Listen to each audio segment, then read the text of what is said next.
j'espère que vous allez bien. Nous voilà réunis pour une deuxième semaine de Télécaté. Alors vous vous souvenez, la semaine dernière, nous avions parlé d'Abraham. Oui, Abraham qui avait eu une grande confiance en Dieu et qui était parti, qui avait suivi l'appel de Dieu. Il avait tout quitté et ensuite il était parti rejoindre Dieu dans un autre pays. Et alors Abraham était une source de bénédiction et il était devenu le père de tous les croyants. Et alors, quelques années plus tard, ou même bien plus d'années après, qu'avait fait le peuple des croyants? Le peuple des croyants était devenu très nombreux. Ce peuple des croyants, ceux qui croyaient vraiment fermement en Dieu, ils étaient devenus prisonniers en Égypte. On les appelle les Hébreux.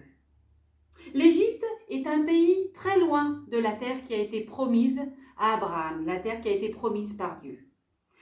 L'Égypte, c'est une terre étrangère. Le peuple de Dieu est très malheureux, car le prince d'Égypte, qu'on appelle Pharaon, maltraite ce peuple. Il les réduit à l'esclavage. Ils deviennent alors des esclaves et il leur fait bâtir des palais, des pyramides. C'est très dur pour ce peuple. Cependant, le peuple de Dieu, les Hébreux, continue de grandir. Et un jour, Pharaon prend peur. Il se dit qu'ils vont peut-être devenir plus nombreux que les Égyptiens. Alors, il décide quelque chose. Il décide de tuer tous les garçons qui naîtront chez les Hébreux. Nous allons lire la parole de Dieu.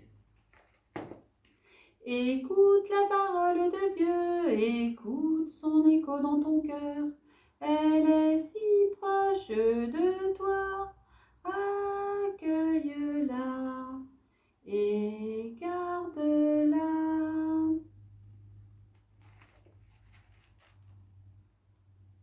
Pharaon donna cet ordre à tout son peuple. Tous les garçons qui naîtront chez les Hébreux, jetez-les dans le Nil. Alors, que va faire Dieu devant cette mort, devant cette injustice? Dieu tient toujours sa promesse. Alors Dieu ne laissera pas tomber son peuple, non jamais.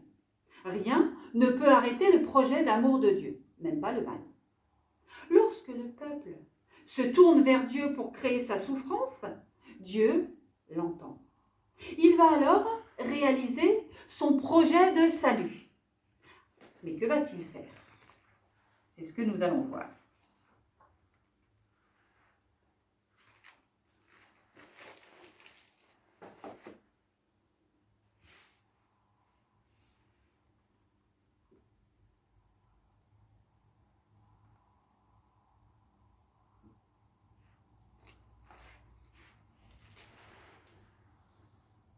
Un homme de la tribu de Lévi avait épousé une femme de la même tribu. Elle donna naissance à un fils. Elle le cacha durant 3 mois. Lorsqu'il lui fut impossible de le tenir caché plus longtemps, elle prit une corbeille de jonc qu'elle enduisit de bitume et de résine. Elle y plaça le bébé et déposa la corbeille au bord du Nil, au milieu des roseaux.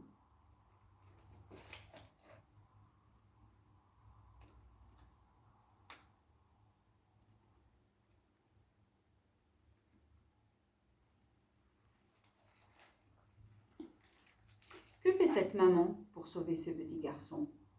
Eh bien, elle invente ce geste magnifique. Elle confie à Dieu son enfant. Elle pense que seul Dieu pourra sauver son enfant. Maintenant, on va écouter et on va apprendre comment Dieu va répondre à ce geste de foi. Cette femme est désespérée. Elle s'en remet à Dieu. Elle le donne au Nil, elle le donne à Dieu. La fille de Pharaon descendit au fleuve pour s'y baigner.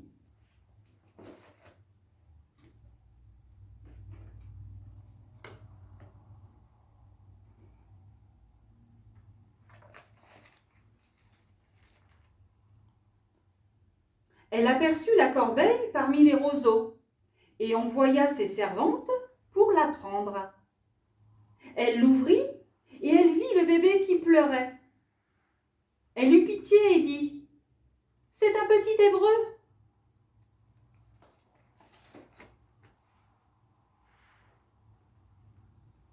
La fille de Pharaon a pitié de ce bébé. Elle le prend avec elle.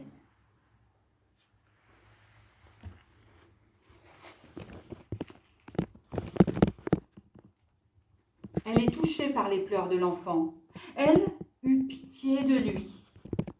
Sans le savoir, elle rejoint les sentiments du cœur de Dieu. Et alors, que fait-elle avec ce bébé? Elle le redonne à sa maman afin qu'elle le nourrisse.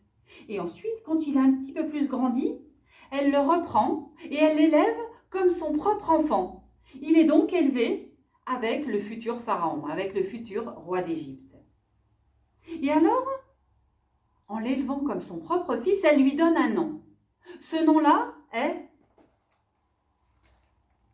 Moïse. Oui, Moïse. Ce nom signifie « sauver des eaux ». La fille de Pharaon ne sait pas que dans ce nom, il y a tout le projet de Dieu pour sauver tout le peuple des Hébreux. C'est Dieu lui-même, d'ailleurs, qui sauvera ce peuple de l'esclavage en Égypte. Et c'est justement par ce petit bébé que ce peuple sera sauvé. Moïse, sauvé des eaux. Comme pour Moïse, Dieu a un projet pour toi. Il a un projet d'amour. Bien sûr, nous ne pouvons pas tout comprendre, nous ne pouvons pas tout savoir, mais toi, derrière ton écran, Dieu a un projet d'amour pour toi. Alors, qu'est-ce que Dieu pourrait nous dire? Il pourrait nous demander, est-ce que tu crois à mon projet d'amour pour toi? Oui, est-ce que nous croyons au projet d'amour qu'il a pour nous? On peut aussi se demander, est-ce qu'on peut faire confiance en Dieu? Est-ce qu'on peut lui faire confiance? Est-ce qu'on peut lui confier notre vie? Quelle est la place que nous voulons réserver à Dieu dans notre vie? Et puis, aussi, comment on peut montrer que nous aussi, comme cette maman, nous avons confiance en Dieu et nous pouvons lui répondre? Comment allons-nous faire? Eh bien, nous pouvons répondre oui. Oui, Seigneur Dieu, nous avons confiance en toi. Nous allons répondre à ton projet d'amour pour toi parce que on sait que tu nous aimes. Oui, Dieu, tu m'aimes. Dieu t'aime aussi.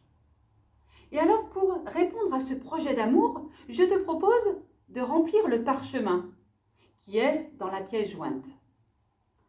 Ce parchemin où tu pourras marquer des actes concrets dans ta vie, tes bonnes volontés pour dire « Oui Seigneur, je réponds à ton projet d'amour pour moi ».